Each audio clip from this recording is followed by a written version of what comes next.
നമ്മുടെ കൂടെ ഇന്ന് വീണ്ടും ഒരിക്കൽ കൂടെ ആചാര്യ ബാല എത്തിയിരിക്കുകയാണ്. അദ്ദേഹം ഇതിനു മുമ്പ് എത്തിയിരുന്നത് ഫെസ്റ്റിവൽ ഓഫ് യോഗയുടെ തുടങ്ങുന്നതിന് മുമ്പാണ്. ഇപ്പൊ എന്തൊക്കെയാണ് നടക്കാൻ പോകുന്നതെന്നൊക്കെ പറയാനാണ്. ഹതവിദ്യ ട്രഡീഷണൽ സ്കൂൾ ഓഫ് യോഗയുടെ നേതൃത്വത്തിലാണ് ഫെസ്റ്റിവൽ ഓഫ് യോഗ 2025 നടന്നത്. നേരത്തെ പറഞ്ഞതുപോലെ തന്നെ ഏപ്രിൽ 6-ാം തീയതി അബുദാബിയിലാണ് ഇതിന് തുടക്കമായത്. പിന്നെ അതിനുശേഷം ഏപ്രിൽ 12-ന് റാസൽ ഖേമ, 13-ാം തീയതി ഫുജേറ, 19-ാം തീയതി ഉമൽ ക്വെയിൻ, അതുപോലെ തന്നെ 20-ാം തീയതി അജ്മാനിൽ, 27-ാം തീയതി ഷാർജയിലും കഴിഞ്ഞ് അവസാനം ഇപ്പോൾ ദുബായിൽ മെയ് 4-ാം തീയതി നടക്കാൻ പോവുകയാണ്. അങ്ങനെ 7 എമിറേറ്റുകളിൽ 7ാമത്തെ എമിറേറ്റ് ദുബായ്. അപ്പൊ ഇതിന്റെ ഒരു ഫിനാലെ നടക്കുന്നത് ദുബായിൽ വെച്ചാണ്. ഇത് ദുബായ് സ്പോർട്സ് കൗൺസിലിന്റെ ആഭിമുഖ്യത്തിൽ നടക്കുന്നതാണ്. അപ്പൊ അങ്ങനെ ദുബായിക്കും അങ്ങനെ ഒരു ഇൻട്രസ്റ്റ് ഉണ്ട് യോഗയിൽ. People should come and practice and it's a free session for everyone. Welcome back to the show Acharya Bala. കഴിഞ്ഞ ദിവസം താങ്കളുടെ ഒരു സ്റ്റുഡന്റും കൂടി ഉണ്ടായിരുന്നു. Today we miss her back on air അല്ലേ? അപ്പോ നമുക്ക് പറയാം എങ്ങനെയുണ്ടായിരുന്നു ഈ കഴിഞ്ഞ 6 എമിറേറ്റുകളിലും വളരെ നന്നായിട്ടുണ്ടായിരുന്നു. ഞങ്ങൾ പ്രതീക്ഷിച്ചാലും കൂടുതൽ പാർട്ടിസിപ്പൻസ് വന്നിട്ടുണ്ട്. അപ്പൊ അതിലും കൂടുതലാണ് ദുബായിൽ പ്രതീക്ഷിക്കുന്നത്. അപ്പൊ അന്ന് നമ്മൾ പറഞ്ഞിട്ടുണ്ടായിരുന്നു ഇവിടെ ഒരു മ്യൂറൽ പെയിന്റിംഗിന്റെ ഒരു എക്സിബിഷൻ കൂടെ ഉണ്ടായിരുന്നത്. വളരെ എക്സ്ക്ലൂസീവ് ആയിട്ടുള്ള ഒരു പരിപാടിയായിരുന്നു അത്. അത് may be the first time in the world I think ഒരു 84 ക്ലാസിക്കൽ ആസനാസിന്റെ ഒരു മ്യൂറൽ പെയിന്റിംഗ് എക്സിബിഷൻ ആയിരുന്നു നടന്നത്. അത് എല്ലാ എമിറേറ്റ്സിലും ചെയ്യുന്നുണ്ട്, അത് ദുബായിലും ആവർത്തിക്കുന്നുണ്ട്. എങ്ങനെയുണ്ടായിരുന്നു എല്ലാവരുടെയും പാർട്ടിസിപ്പേഷൻ? നമ്മൾ ഇതൊരു ഓപ്പൺ ഫോർ ഓൾ ഇവന്റ് ആയിരുന്നല്ലോ.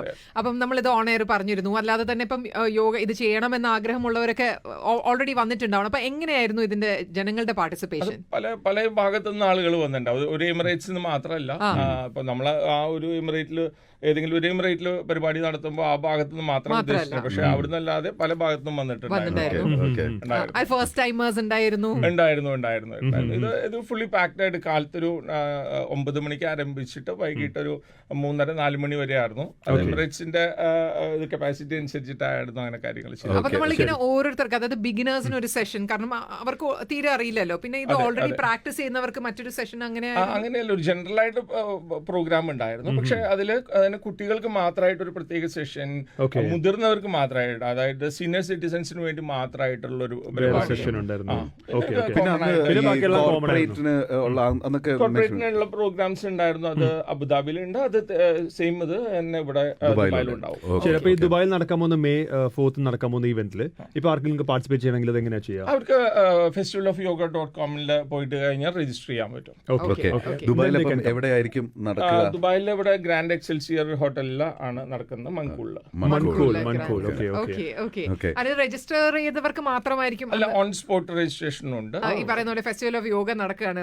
ത്രൂ ഈ സെഷൻസ് ഒരുപാട് പേര് വന്ന് ഇത് എക്സ്പീരിയൻസ് ചെയ്യുന്നുണ്ട്. എന്നാലും ഇതുവരെയും ഞാൻ ചെയ്തിട്ടുണ്ട്, ഐ എം ഷുവർ ജോണും ചെയ്തിട്ടുണ്ട്. പക്ഷെ എന്നാലും ഇതുവരെയും ഇത് എക്സ്പീരിയൻസ് ചെയ്യാത്തവർക്ക് വേണ്ടി നമ്മൾ ഒരിക്കൽ കൂടെ പറയാണ്. പലരും പല ഫോം ഓഫ് എക്സസൈസ് ചെയ്തതാണ്, പക്ഷെ യോഗയിലേക്ക് ഇൻട്രൊഡ്യൂസ്ഡ് ആവാത്തവർക്ക് വേണ്ടി നമുക്ക് എന്താണ് ഇതിന്റെ ഒരു പ്രത്യേകത? ഇത് വന്ന് നമ്മൾ യോഗ ചെയ്ത് തുടങ്ങിക്കഴിഞ്ഞാൽ നമുക്കുണ്ടാവുന്ന നല്ല ശീലങ്ങളോ മെന്റൽ ഫിസിക്കൽ മാറ്റങ്ങളോ അതിനെക്കുറിച്ചൊന്ന് പറയാൻ പറ്റുമോ?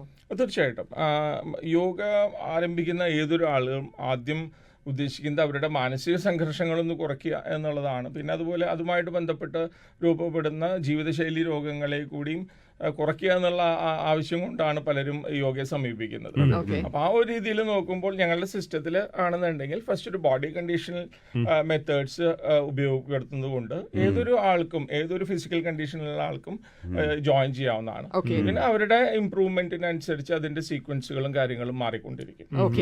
അപ്പോൾ അഡ്വാൻസ് തലത്തിലേക്ക് വരെ അവർക്ക് അങ്ങനെ പതുക്കെ പതുക്കെ പോകാൻ പറ്റും. നമ്മൾ ഭയങ്കര സർപ്രൈസ്ഡ് ആവും. അതായത് നമ്മളെപ്പോഴും വിചാരിക്കും വളരെ ഫിറ്റ് ആയിട്ടുള്ള ഒരാൾക്ക് ഈ പറയുന്ന പോലെ മുട്ടുമടങ്ങാതെ തല താഴത്തെ മുട്ടിക്കാൻ സാധിക്കുള്ളൂ എന്നൊക്കെ. പക്ഷെ നമ്മൾ ഈ യോഗ പ്രാക്ടീസ് ചെയ്ത് വരുന്നവര് എത്ര വെയിറ്റ് ഉണ്ടെങ്കിലും അവര് എന്താ പറയുന്ന അല്ലെ അത് ചെയ്യുന്നത് കാണുന്നത്, തലകുത്തി നിൽക്കുന്നത് കാണുന്നുണ്ട്.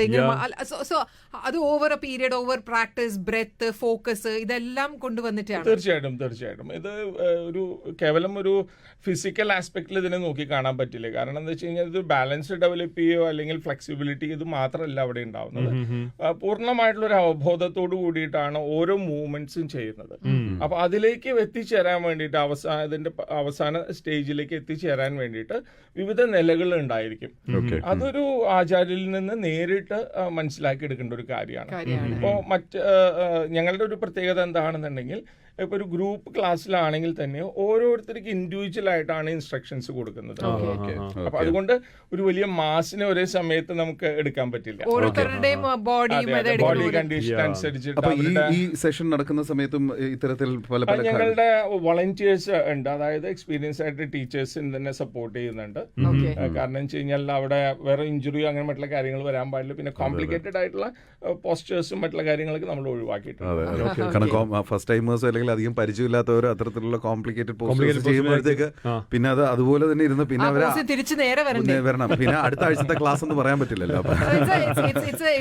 യോഗ എപ്പോഴും അങ്ങനെയാണല്ലോ, യു ടേക്ക് യുവർ ടൈം, അങ്ങനെയാണല്ലോ അല്ലെ. നമ്മളെല്ലാം കൂടെ ഒരു ദിവസം ചെയ്യാൻ പറ്റില്ല. മാത്രമല്ല breathing is very important for this അല്ലേ. അതെ, തീർച്ചയായിട്ടും. അത് ഓരോ പോസ്റ്റർ ചെയ്യുകയാണെങ്കിൽ തന്നെ അതിൽ 5 കാര്യങ്ങൾ വളരെ ശ്രദ്ധിച്ച് ചെയ്യേണ്ടതാണ്. അതായത് ഇതിൽ ആദ്യം വേണ്ടത് വിന്യാസം എന്ന് പറയുന്നതാണ്. വിന്യാസം എന്ന് പറഞ്ഞു കഴിഞ്ഞാൽ ഒരു പൊസിഷനിലേക്ക് എങ്ങനെ എത്തിച്ചേരാം, അതിൽ നിന്ന് മടങ്ങി എങ്ങനെ പൂർവ്വസ്ഥിതിയിലേക്ക് വരാമെന്നുള്ളത്.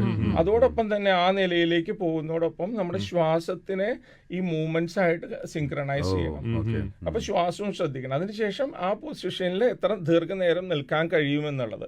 ആ നിൽക്കുന്ന സമയത്ത് ഒന്നില്ലെങ്കിൽ ശരീരത്തിന്റെ ഭാഗങ്ങളിലോ അല്ലെങ്കിൽ ആന്തരിക അവയവങ്ങളിലേക്കോ ശ്രദ്ധ കേന്ദ്രീകരിച്ചിട്ട് ദൃഷ്ടി എന്ന് പറയുന്ന ഒരു കാര്യമാണ്. ഇത് നമ്മൾ മെയിൻറ്റെയിൻ ചെയ്യണം. മാത്രമല്ല 5ാമതായിട്ട് വളരെ പ്രധാനപ്പെട്ട ഒരു കാര്യമുള്ളത് വിശ്രാന്തി എന്ന് പറയും. വിശ്രാന്തി എന്ന് പറയുന്നത് through out the practice respiratory rate and heart beat rate should be the same. ഈ രീതിയിലായിരിക്കണം കൊണ്ടുവരാം. ഇത്രയും 5 ഘടകങ്ങൾ ചേർന്നാൽ മാത്രമേ അതിനെ യോഗ എന്ന് പറയാൻ പറ്റുള്ളൂ. കാരണം നമ്മൾ പല സംഭവം ചെയ്യുമ്പോൾ നമ്മുടെ ഹാർട്ട് ബീറ്റും ബ്രത്ത് റേറ്റും കൂടെ കൂടും. കാരണം നമ്മളൊരു വല്ലാത്ത പൊസിഷനിലാണോ നിൽക്കുന്നത്.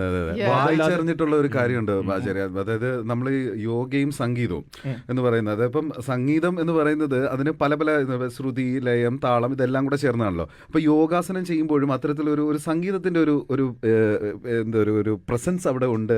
ഈ ബ്രത്തിന്റെ കാര്യത്തിലാണെങ്കിലും അത് നമ്മുടെ മൂവ്മെന്റിന്റെ കാര്യത്തിലാണ്. അത് എത്രത്തോളം ആണ് സത്യം? ഈ 5 ഘടകങ്ങൾ ചേർന്നാൽ മാത്രമേ അത് യോഗ എന്ന് പറയാൻ പറ്റുള്ളൂ. അതല്ലെങ്കിൽ അത് കേവലം ഒരു അഭ്യാസം അല്ലെങ്കിൽ എക്സർസൈസ് എന്നുള്ള രീതിയിൽ മാത്രമായി. നമ്മളിപ്പം യൂട്യൂബില് നോക്കുവാണെങ്കിലൊക്കെ നമുക്ക് യോഗ ആളുകൾ ചെയ്യുന്നതാണ്.